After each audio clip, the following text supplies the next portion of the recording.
Hello everyone, স্ক্রিনে যে জিনিসটা দেখতে পাচ্ছেন সেটা আমি কিভাবে বানিয়েছি আজকে সেটা ফুল ডিটেলস শেয়ার করব। By the way, this is Shyama and welcome to my page Shyama's desire. ফার্স্টে আমি এখানে কার্ডবোর্ডের উপর কলম আর স্কেল দিয়ে আমার মেজারমেন্ট অনুযায়ী দাগ কেটে নিচ্ছি।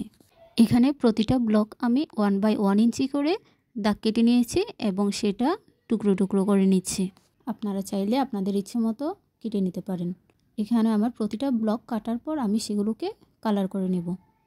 এই জিনিসটা আমি একটা ভিডিওতে দেখেছিলাম, আমার দেখে ভীষণ ভালো লেগেছিল, তাই ভাবলাম নিজের জন্য একটা তৈরি করি।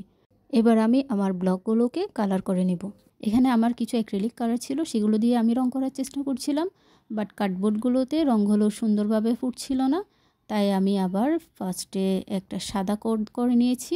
সাদা রঙটা শুকিয়ে নেবার পর তারপর আমি আবার কালার করলাম। আর তফাৎটা দেখতেই পাচ্ছেন, যে কোনো কালার করার ক্ষেত্রে যদি আমরা সাদা কোটটা আগে দিয়ে নিই তাহলে যে কোনো কালারই সাদার উপর খুব বেশি সুন্দর করে ফুটে ওঠে। এই তো আমার সবগুলো ব্লক কালার করা হয়ে গেল। এবার এই যে মিররটা দেখছেন, এটা আমি প্লাস্টিক আর কার্ডবোর্ড দিয়ে বানিয়েছি।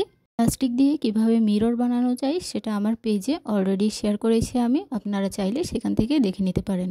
এটা যখন বানাচ্ছিলাম তখন আমার বোথ সাইড টেপটা শেষ হয়ে গেছিলো, তারপর অনেক কষ্টে জোড়া তালি দিয়ে আমি এই জিনিসটা করেছি।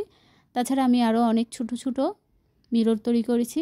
যেহেতু এগুলো আমি শখের বসে করি, তাই এগুলোর জন্য আলাদা টাকা খরচ করা আমার পক্ষে সম্ভব হয় না, সেজন্য আমি এইভাবে প্লাস্টিক দিয়ে মিরর তৈরি করে নিই। এবার আমার প্রতিটা ব্লক আমি লাল, নীল, সবুজ, হলুদ এভাবে করে সাজিয়ে নিচ্ছি। ক্রাফটিং করতে আমরা অনেকেই পছন্দ করি, তবে অনেক সময় দেখা যায় আমাদের হাতের নাগালে আমাদের যে জিনিসগুলো প্রয়োজন সেগুলো পাওয়া যায় না, বা আমরা অনেক সময় কিনতেও পারি না।